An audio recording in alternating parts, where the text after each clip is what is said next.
What is up, guys? It is Stu, and it is another episode of the What the Fuck Gym Talk podcast. I've got my man Vaughn Vernon on the podcast. He's been on the podcast before. Last time I had you on, brother, we talked about you were going through the rebranding at that time from Affiliate Guard to AGuard. You and I have had the privilege of meeting in real life. It was Portland last time, and we got to Yep. we were all at some fucking dive bar towards the end of the night, knocking back some whiskeys or something like that. I remember.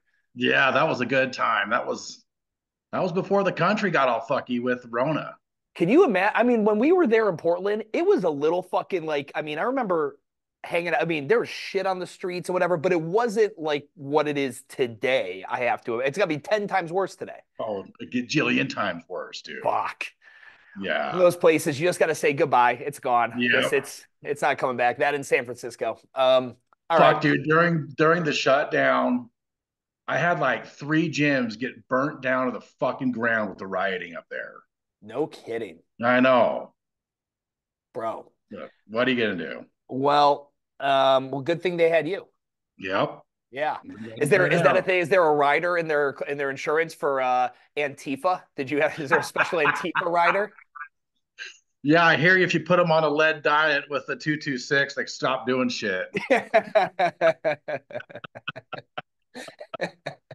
There's a comedian, he was like, man, I don't really know what Black Lives Matter is, what they're for or against, but I got a feeling they're against Windows. They've got a real problem with Oh, they got Windows. a problem, a big fucking problem with Windows. So it's been interesting, man. And we haven't even caught up since I stepped out from the gym ownership, retired from the gym ownership game, I leased out the building and still doing the consulting and the gym real estate stuff. And I've been sending a lot of people your way, especially on the gym real estate side, as we work with a lot of concepts that are getting kicked off and they need to get set up with some insurance. What is that insurance game looking like these days? As group fitness has become more abundant, is that a higher risk for you guys, or is it less of a risk? Because go back to 2010, insurance companies getting hit up, not really knowing what the fuck's going on in these gyms. What does that look like on the insurance front now that boutique group fitness is a commonplace? Bro, that is such a good question. So, fuck, when CrossFit barely first come out, functional fitness just come out.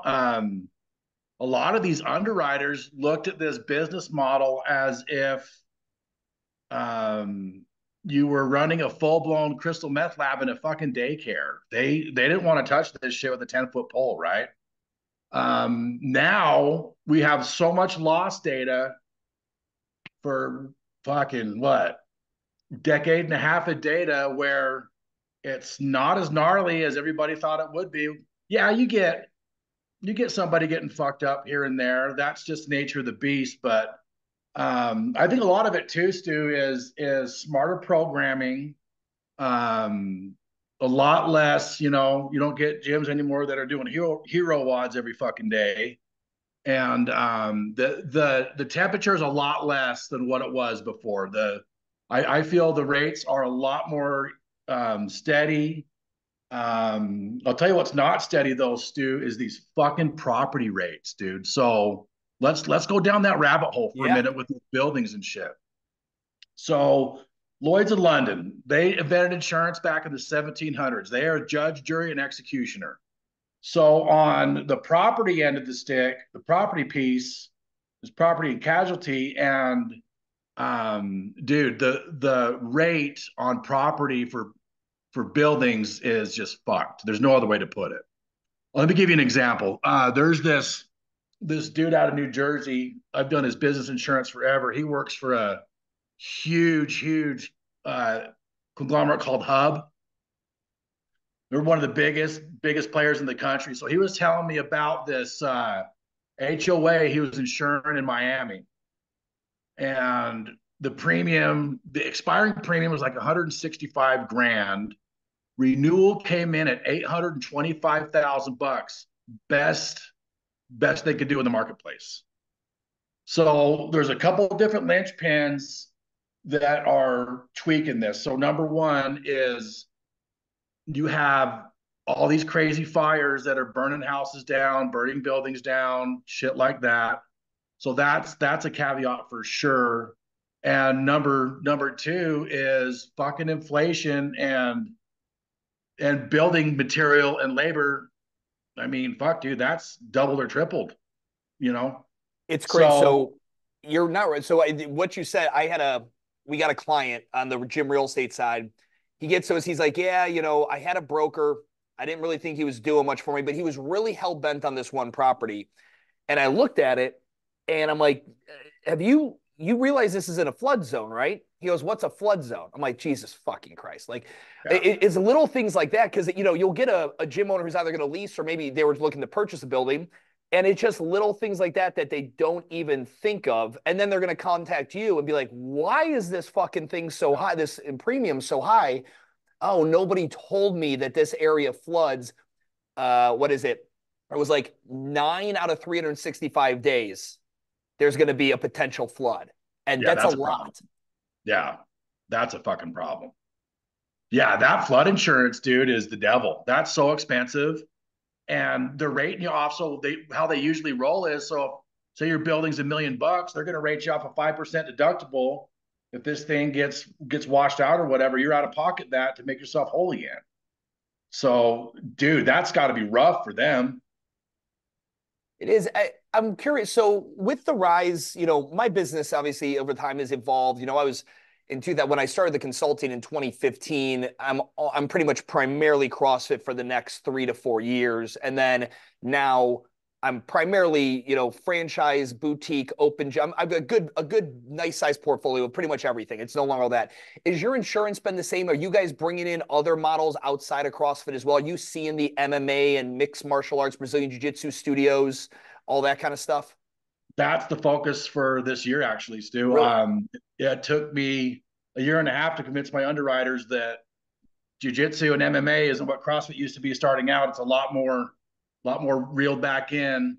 And that's actually our huge focus for 24 is MMA, jiu-jitsu, kickboxing, you name it. We've been doing a lot of what the fuck happened to F45, by the way? I used to have a shit ton of submissions coming in. That's just gone. Yeah, I mean they fraudulently submitted their S1 documents when they did their IPO when they went public, and so they've been. I mean, I think they're delisted now, if I'm not mistaken, off the exchange. But no, they're in a huge sack of trouble. They cannibalized their own things. They just allowed franchisees to open up on top of each other and just kept selling these things under false pretense and false numbers. So they're in a Wow. lot of fucking trouble. Wow. Yeah. That sucks for those owners. I want to ask though about the MMA thing. So Yep. for you, is it's probably the most lucrative to find these sectors, these brick and mortars that other underwriters are like, I'm not touching Brazilian jiu-jitsu. I'm not touching that shit. And then if you actually get into it, Brazilian Jiu-Jitsu probably has a low injury rate compared. I mean, like it's probably it's not as bad. Just like you said, it's not the CrossFit wasn't as bad as everyone thought it was. Is Yeah. that like a good market opportunity for you? Is to go where everyone thinks it's scary? It's huge, dude. I went down the rabbit hole of my competition in the marketplace. I got two competitors and that's it. And their their underwriters they use are a big fat nothing burger. And yeah, we're gonna crush it. I can't wait. I look at it like this with jujitsu and CrossFit. There's a lot of parallels here. It's community based physical fitness at the end of the day. I mean, if I do jujitsu and I got my elbow fucked up right before the holidays and it was my own dumbass fault, I'm not going to go, so, you know what? It's me. I should have just reset and I didn't because I thought I could smash this little fucker and he got me.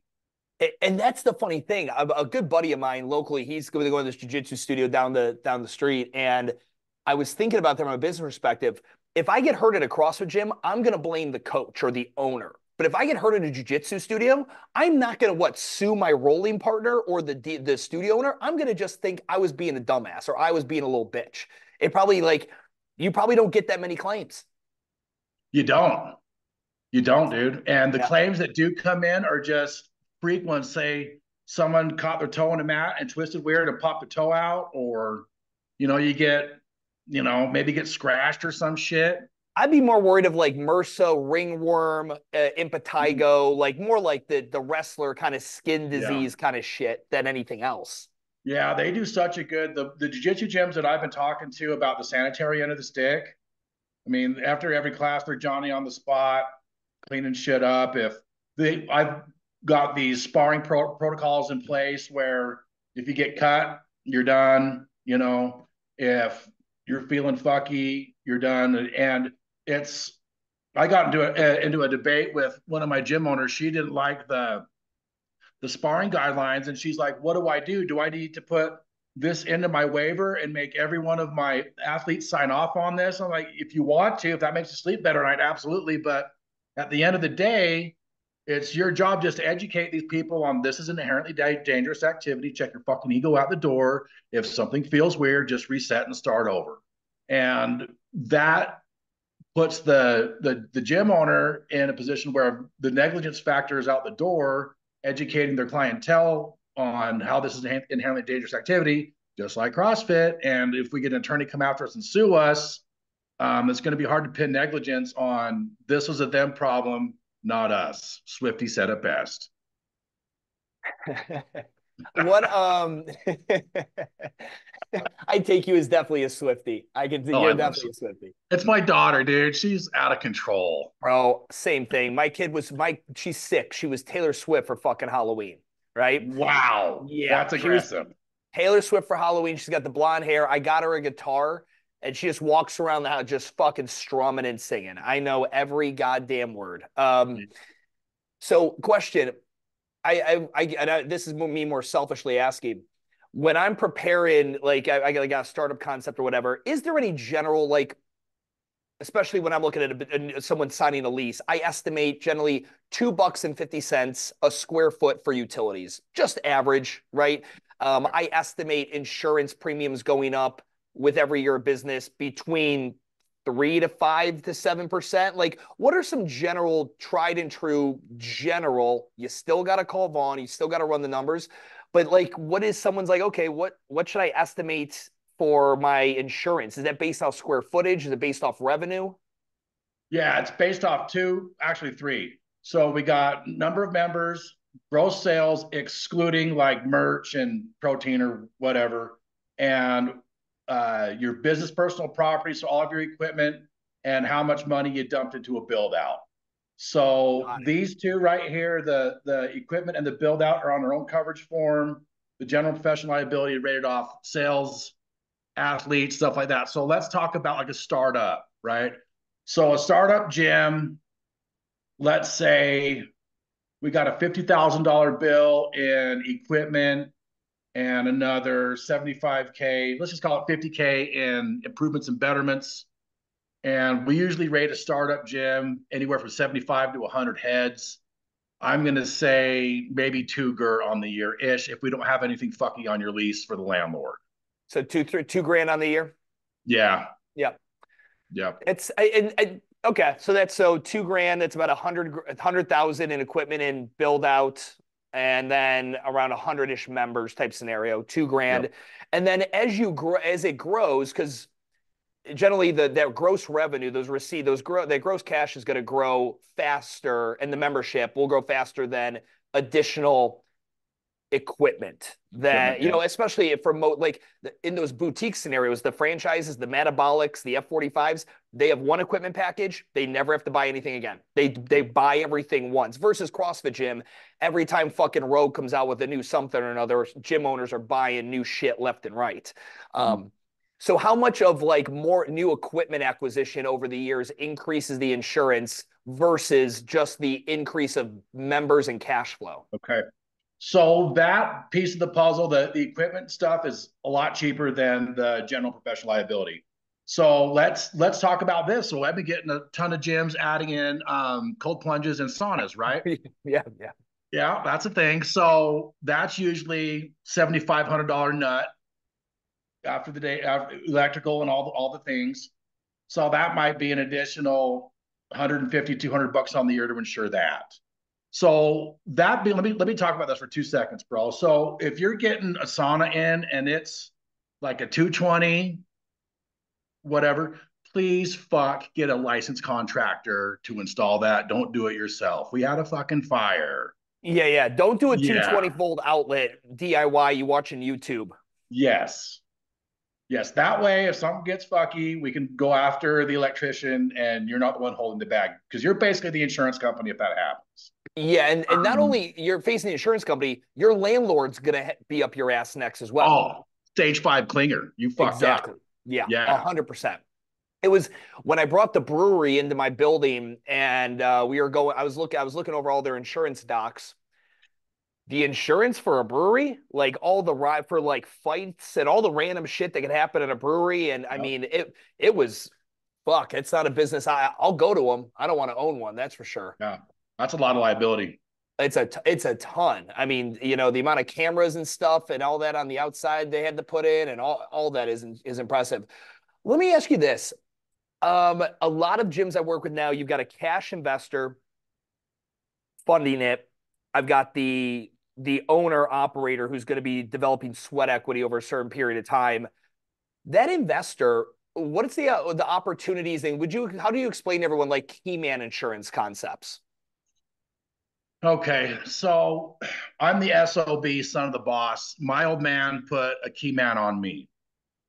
So I'm the head of the snake. If I leave this earth unexpectedly, my dad gets $1 million, right? So with key man, it depends, dude. Like all insurance is transferring risk with money. Sometimes those key mans can be pretty penny.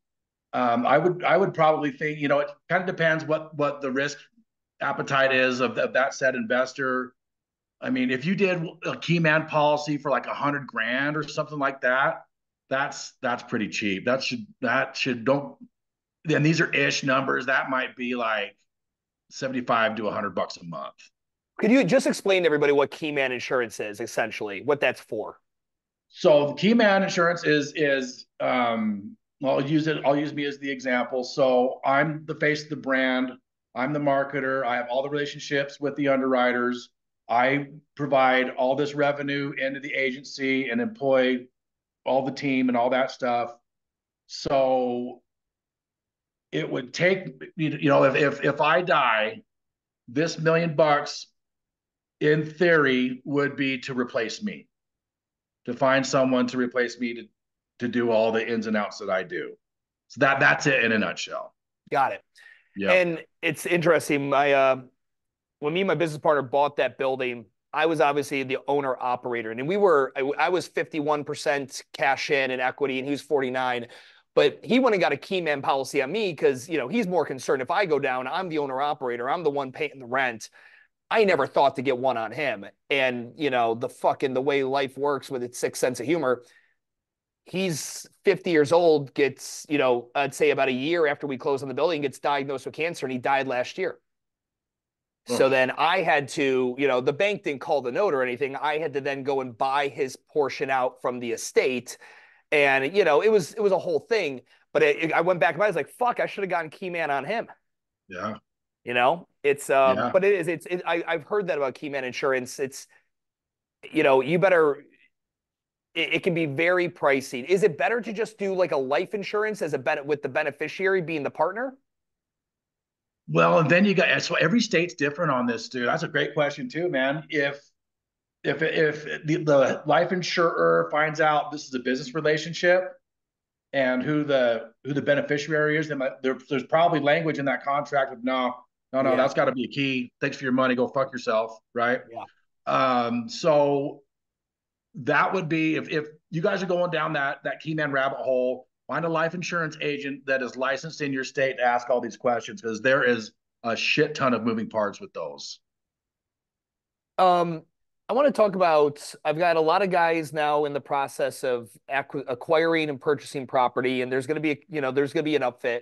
And I try to explain to them, I said, here's the deal. You're going to buy this building, your SBA loan, we rolled in the upfit, and you're going to have construction materials on site. You're going to have insurance, and construction company is going to want an insurance writer on this as well. Talk to me about all the insurance elements people don't think of when they get excited about buying commercial property. Okay. I love being an insurance geek with you, bro. Here we go. All right. So it's called a course of construction policy or a builder's risk policy. Devil's in the details on this bitch. So if you start construction and then buy this policy, you're out of, you're fucked. No, you can't do that. You gotta have this in play before you start swinging hammers and nails and getting crews rocking and rolling and all that stuff. So it's rated off material and labor. So you can do a 30-day policy, a 60-day policy, a 90-day policy, semi-annual, annual, just depending how long the scope of work looks. Does that make sense? So let me give you an example. So we just had this happen. One of my insurance buddies here in Utah. There's this huge homeowners association getting built, all stick framed. We have these crazy east winds come and just knock this whole son of a bitch down. That course of construction policy paid over $7 million in material and labor because it had to be all scrapped and rebuilt. So if you're doing TIs in your gym, setting up walls, whatever, if you get vandalized or if someone comes in and steals all your shit or if it gets burnt down to the ground, insurance company is going to make you whole on those materials and what the forecasted labor is. Now, we know with how the construction market is now, how construction materials peaks and valleys, it's not what it used to be, right? So we'll have inflation guards and stuff on that to protect you as the end user, where if if your shit got stolen or burnt down to the ground or whatever, and a sheet of plywood was $40 and now it's $75, we have these inflation guards to keep you insulated on that as well. Does that help? Yeah, no, it does. Are there any insurance policies so like say me as a landlord, it wouldn't maybe be key man, but are there any insurance policies available on my tenant in case something happens to that tenant and he is not able to perform? And now I've got to get back to the market. I got to find, but there might be a lag where my building's empty and I've got a mortgage on this property. So the only thing that I've seen is in lease agreements. This might be a good question for Matthew Becker at Gym Lawyers. So I've seen verbiage in these lease agreements where they make the tenant carry what's called business interruption insurance, and we have to list on the policy the landlord as the person who gets that check. So Okay. if there's a fire, if there's a flood, if the sewer backs up and there's a shit ton of black water on the COVID. floor, it's the language is it has to be triggered from a property loss. So the Got ML it. get this shit. So the MLB, every MLB team sued Lloyd's of London trying to get them to redefine that verbiage so they could get business interruption insurance from COVID because they lost their ass on it. That didn't work. But business interruption plays off of a property occurrence, a property loss. Got So it. that's So it can't just be we sucked at business this year right. and yeah, went out of business. Got it. There'd actually have to be an impact to the physical property. Exactly. Got it. Exactly. Um, Man, it's interesting. What else, on your end is as people are, actually, I'm going to ask this one. I'm going to ask you. I had Craig Patterson, Patty on. I love Patty. Dude, he's a fucking trip. Yep. Me and him need to have cocktails together sometime. Yep. He, so he was telling me, and I believe I hope I'm not misquoting him. Pretty sure he said he got the number from you. He was talking about the number of CrossFit gyms that have exchanged hands over the years. I mean, one sells because you're the one who gets notified when I'm selling my gym, the so and so kind of scenario. Where would you put that number in the time that you've been in the CrossFit scene for insurance Tens of of the number of thousands. gyms that have exchanged hands? Tens of thousands. Geez, yeah, it's It's it's nuts. crazy. We were speculating what that number would be, and I believe his answer was there, and I was like, God damn, and because it is. I mean, it's so funny. I mean, I'll get an A&M call where someone's like, Hey, someone's gonna buy the gym from me. I'm like, let me guess, it's one of your coaches or a member. Let me guess, right? I'm Right? like, You you mean know? Exponential Fitness isn't calling to buy your gym? Weird, right? It's so crazy. But they're like, yeah, it's exactly how. I'm like, all right. But I mean, those little rinky-dink deals that are like, essentially, give me a $50 Chipotle gift card in here. Here's the gym. Here's the There you business. Right? go. Yep. Yeah, exactly is how it goes. Exactly. What does someone have to think of if they are going to sell the business from an insurance perspective? Is there anything they need to consider there? Yeah, there is. So, devil's in the details, just like anything else, Stu. So, this is what if it was me selling my gym, I would make the new owner have their own uh, corp or LLC, and then that's how that goes. So what happens is, in my opinion, so if I have the owner come absorb my LLC or corporation, then I transfer all the shares over to them, where I'm not a corporate officer anymore. There's still there's still a chance that you can get drawn in to like a bodily injury claim or some shit like that. The cleanest way to do it is to drop that EIN number, get it out of your life, and have the new person come in with their own LLC. Now, so let's say I sell my gym, they has their own LLC or whatever, and then I get served. The new gym owner gets served papers from the local law firm of Dewey, Fuckham, and Howe, trying to sue me for a bodily injury claim that happened 2 years ago. So now I'm on the hook, even though I don't own the business anymore. So we're married to you as a business owner for 3 years after the fact. Okay. So pretty much every state in the country, you got a 2 year window to report in a bodily injury claim before it gets kicked out for time restraints. So that's how that guy looks. Do you still, when I was coming up, when I was 15, I was hanging out, back then it was like, I was at the health clubs, the mom and pop Gold's gyms, things like that. And when I got into the global gym industry, the number one thing, I remember this is like day one, was the wheelchair vigilante, like the guy who came in to the $20 a month Globo gym and would slip, somewhere where some kid was mopping and they didn't put up a fucking sign and they were looking for that opportunity to sue. Now, obviously, it's been cyclical, right? Like, the Venice Beach, Arnold area, Gold's Gym had its heyday, and then this micro gym group fitness concept has been going strong. I mean, I'm seeing a huge resurgence on that open gym model coming back and more boutique spots, not 30,000 square feet. We're talking like 6 to 10,000 square foot spots, more boutique, more better branding, shit like that. And I talk with some of these owners, and when, especially if you're a 24/7, and that's where I want to kind of get to 24/7 facility, staffless, right? You have key code access kind of thing, people come and go, that kind of scenario, like hybrid AF, which I know you work with as well. Are claims for those gyms, staffless gyms, higher than staffed gyms? As of this 5 minutes, no. This Okay. is still this is still relatively new. I mean, Hybrid AF has been doing their thing for what, 4 or 5 years now ish. Yeah. The occurrences that I have seen, Stu, had a trainer, go and open up the gym at 5 a.m. and there was a member hunched over on the rower, dead. Then he was the only one in the gym, and calls me up, tells me what happened, and EMTs come and do their thing. Sudden cardiac arrest is what got him, and that's the only one I've seen. So let's talk about Hybrid AF. When they first came to me, telling me about their business model, not only was it no, it was fuck no. And then Will you give anyone who's not familiar, we give them just a quick background as what yeah, hybrid AF Hybrid is? Athletic Foundation, they're amazing. So they have this app set up for 24/7 access to gyms, and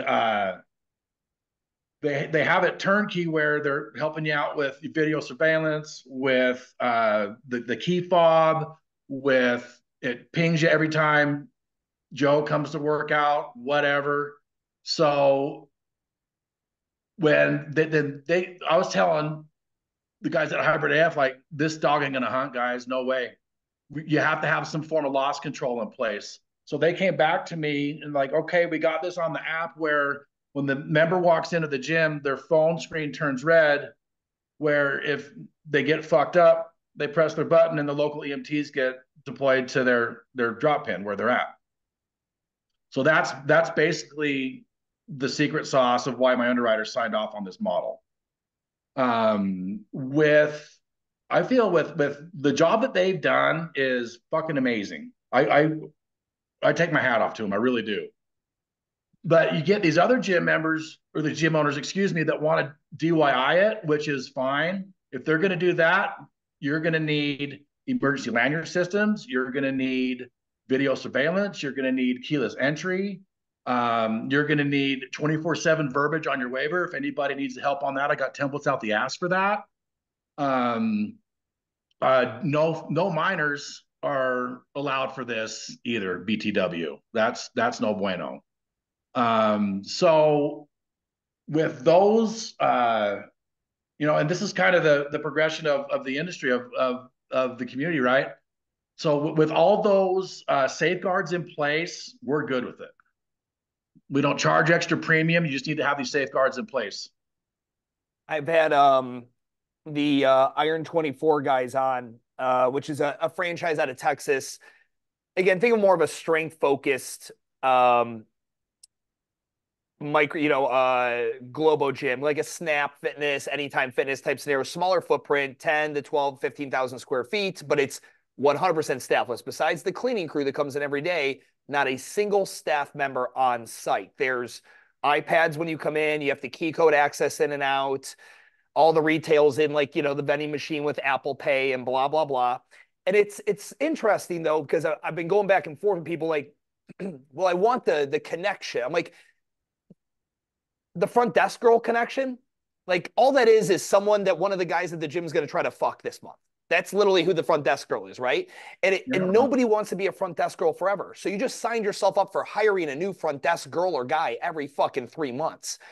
I truly, these like micro gyms, if I take the payroll number and I can reduce that by 20%, if not greater, a lot of gyms are way, way, way more profitable. When you're running group fitness, you need a human in there. But a lot of these open gym models that are coming back online and getting popular again with, the growth of Gymshark and that whole lifestyle and Marcus Philly functional bodybuilding and that whole thing, I question everybody. I'm like, you really got to consider whether having staff on site is a necessary, line item for your expense. I mean, if it's, who needs a gym tour anymore? Right, for the most part. Again, a big health club that's Sally, who's never fucking worked out a day in her life, lifetime, as shit like that, that's different. But for some of these CrossFit style, more functional fitness gyms, if anyone's going in there, they've seen a kettlebell before. Yeah. One of my biggest concerns is, if you're running that model 24/7, 365 without a staff member in there, and if somebody has a cardiac arrest and there's no AED deployed, I mean. So, to tell me that, like, is the difference in that just way more expensive insurance? Like with the Iron 24 you're talking? Yeah. Like I would assume that they're paying a pretty penny. Yeah. Yeah. Because that's a lot of risk. With these defibrillators too, if you deploy it and God forbid they don't survive and you get sued for wrongful death, you're insulated by Good Samaritan law. Yeah, correct. Yeah, absolutely. Yeah, I was an EMT in college. Yeah. So, but let me ask you this then. It's also what percentage of people come back from an AED? It's not a lot. That's not a lot. Yeah, it's not a lot. Again, if it's happening, it's happening. Fuck. Yeah, I get it. I see it both ways. I just like staffing has been the hardest thing on my end of the business since COVID, trying to hire trainers and managers and people who want to trying to hire someone to be a GM for $45,000 a year. That's not an easy fucking gig, right? Okay. Especially when they can go show their ass on Instagram as a trainer or a coach and they can make $7,000 a month working from home. COVID kind of showed all those trainers that have any personality at all that, oh, I could go online and have 85 remote training clients and make 7 grand take home, Yep. every month. So it's been tough to staff these gyms. And so some of them, as they switch their models to this 24/7 thing, it's almost been out of necessity. Where do you see from where you're standing and the applications you get for insurance? What's the prevail? Is it still group, right? Oh yeah. Like, is it Oh yeah. franchise? Is it independent? What are you seeing come through more? Just a shit ton of boutique gyms, dude. Yep. Yep. Are there any franchises you like, or like that you've worked with? Any of the bigger, the moderate size ones that you've had a chance to work with? I just been hanging out with doing Orange Theories. F45 once was a thing. Been doing some Spanga gyms. Yeah, that was Spango. Yeah. That's about it. We just been getting, like I say, just a shit ton of boutique gyms and a whole bunch of jujitsu and MMA and all that stuff. So Have you got any rock climbing facilities? yeah, And there was a moment in 2021 where that popped a little bit. The rock climbing got kind of popular again. They're just so expensive to stand up. I've seen some of the pro formas on these things and just the initial construction costs. oh, It's it's crazy. unbelievable. Hundreds of Yeah. thousands of dollars just to get that thing up out of the hole. And so Great American was the insurer on the lion's share of those around the country. They non-renewed the whole fucking book. So I mean, I've been seeing premium go up 30, 40%, best case scenario with these other carriers. So there's a lot of risk with those bad boys. Yeah. When it comes time for a renewal, I have owners ask me this question. Okay, hey, my insurance is up for renewal. What information do I need to provide to my insurance provider? To renew the policy, so that'd just be updated members, updated sales, and how much more equipment you got or the lack thereof. And then we just tack that on and boom, done. So now someone's listening to this and they're thinking, oh, well, I'm just gonna fucking downplay the goddamn numbers. So my premiums goes up. So explain, if someone does downplay the numbers and then there is a claim, Yeah. what would happen in that investigation process? If you want to be a chicken caught in a tractor's nuts, play that game. I fucking love you, Vaughn. So walk me through like an All investor. So right. okay, So let's talk. I what had this example? happen a while ago. Um, so we ask for updated information every year on renewal, and it is your duty as a policyholder to give us this updated information. If you're playing the game, don't. So if we have a no shit claim and we got to start going in paying out attorney's fees, all the things, then we're going to start looking at your books. I mean, I've seen them go as high as getting forensic accountants in there running every fucking number. And so what I have seen in the past is if you haven't updated and you have a no shit claim or something happens where you're getting audited, they can go back 5 fucking years legally and get that money out of you. So you pay for it now or you pay for it later. At the end of the day, this is an operating expense. It's a tax write-off. Do the right thing. Be upfront. Again, insurance is transferring risk with money. So yeah, don't play the game.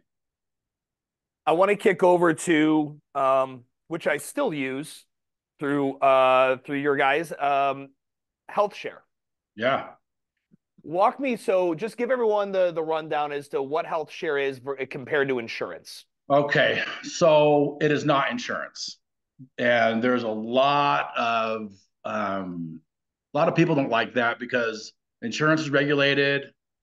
All the things involved with that. So with health share, you got to do a lot more work as the policyholder if you have a need. So we use this as well. My wife had to go in and get a hysterectomy done a couple years ago. So I called them up and said, hey, look, this is what my wife needs. What do you need from me on my end? And said, all right. They gave me this piece of paper. They said, go up to the hospital and ask them what the self-pay rate is for the surgeon, the anesthesiologist, and the hospital. So I went up there. They gave me a bill for like 45 grand or something like that. And I shot it down to them. Within 72 hours, they had it negotiated down to $19,000. Right. So they cut me a check for Jessica's procedure. And I'm a points whore on my credit card. So I just use all my credit cards to get all my points. And then I paid my credit cards off with that check. You have to show them that too. Because if you want to go down to Vegas and try to double it, they have attorneys you don't want to talk to. Right. So wait, so for everyone listening, so let's the way health with health share, you essentially have what looks like kind of like a deductible, right? You have like a, it's 500, it's 1,000, it's whatever. I think mine's 500. So Yep. in that case, if it was that case and I had and they call these are needs. So for every Yep. need that you have, you go ahead and the first 500 or so, or maybe yours is 1,000, whatever it is on you, similar to an insurance deductible. And then after that, the health share, and health share is essentially taking everybody's monthly dues and throwing it into a giant pile, and that pile is paying for this. They cut you a check. So it was 19,000, you paid the first 500, they'd send you that Yep. check for 18,500. Exactly. Yep. Exactly. So um, with Jess, when pathology, something got fucky with the pathologist, and they had to do a whole bunch more research and stuff on that. She had the Assure birth control procedure, and they found a whole bunch of that nickel in her ovaries. And I mean, that was like another fuck, dude. That was almost like another 10 grand to get that dealt with Jess, and that was still the same need. So I'm out of pocket $500 for this whole thing. Yeah. So it's pretty cool. Like you hear nightmare stories with health sharing, like God, who's the one that's just giving everybody a black eye? Liberty Health Share, the fucking devil. They've been kicked out of like a couple dozen states because they're crooks. So if you can do health share, make sure you vet them out. Ours is pretty good. But again, it's not Is it what's insurance. Unite? What's the name of it again? It is we switched it up to United. I should know this. I'm embarrassed. I feel like the statement comes to me every month. I see the receipt. I can't think of it right now. It was Sedero originally, It right? was Sedera. They got Biggie Britches and started advertising themselves as insurance and got kicked out of states too. Yeah. So we had to move Design Health Share out of St. George, Utah, is who we're using now. Yep. So you got the health share end of the stick. You got what's called your with us that we provide is called the MEC, minimum essential coverage. So this is your mammograms, Yep. your annual physicals, stuff like that. So Coaches Health Association is how we branded it, Stu. My two brain cells just worked. Yeah. There Yep, we go. there it is. Yeah, it's been interesting because I've had, gym owners especially who want to start, from, the least expensive thing for me to put together on a benefits pay is PTO. Real simple, real easy. Then we get into things like health share, right? We get to there and then everyone's thinking insurance. I push them the health share route. And in the beginning, it was hard, like it was a hard sell. And I couldn't understand why. I think it was just because all I've never known is insurance. So anything Right, else that sounds better must be a scam. And I'm afraid in a moment of need medically, I don't want to be fucked, right? I don't want the doctor to turn me away after that car accident type scenario. right. But I tell people, my general manager, when I had the gym, Isaac, I mean, I had my staff on health share. And I mean, literally, she had her first child, I mean, everything, all that. And I think it was probably Sedera back in the day is what we were using with you. And it worked great. And they've made it a lot easier. Like, I mean, when I need to send something to Rose or whoever it is, like whoever, I literally just take a picture of the whatever. When I leave the Yep, doctor's office, I just take a picture of it. I just email it to her. And then yep, boom, send it to her. And once I've hit the 500, boom, she's sending me checks, the next yep. week. So Exactly. Well, I, what's cool with health share too, Stu, is you're not rat holed into a network or a PPO and all that bullshit. You can bring your own doctors in that you've yeah, seen forever, right? yeah. That's a big deal. Yeah, I'm getting to pick whoever you want. I mean, Yeah. my fiance, her, she's got really good Blue Cross Blue Shield. And it was funny, it was like we were talking about, when we finally go and courthouse it up. I'm like, she's like, do you want to jump on mine? I'm like, it just depends. Like, it just depends what my restrictions are. Cause I Right. like just going, I mean, I don't even know if I can say this. I mean, Vaughn, they cover my TRT. That's awesome. And that's definitely not a medical need. That's fucking Yeah. elective as fuck. Right. I mean, so anyway, I don't know if that's standard or not. I probably should have said that, but I'm gonna get an email on that. But no, I thought they've been absolutely great. And for any gym owner who's like, I can't afford to give my staff health care, I would strongly encourage you to reach out to Vaughn and his team and look into what they've got health share wise. It's um it's affordable, and in my opinion, I like the freedom of being able to choose whoever the fuck I want to go to, and not have to worry about if you're in network or out of network and this that. I mean, and I like as soon as when I go in there and say I'm self pay.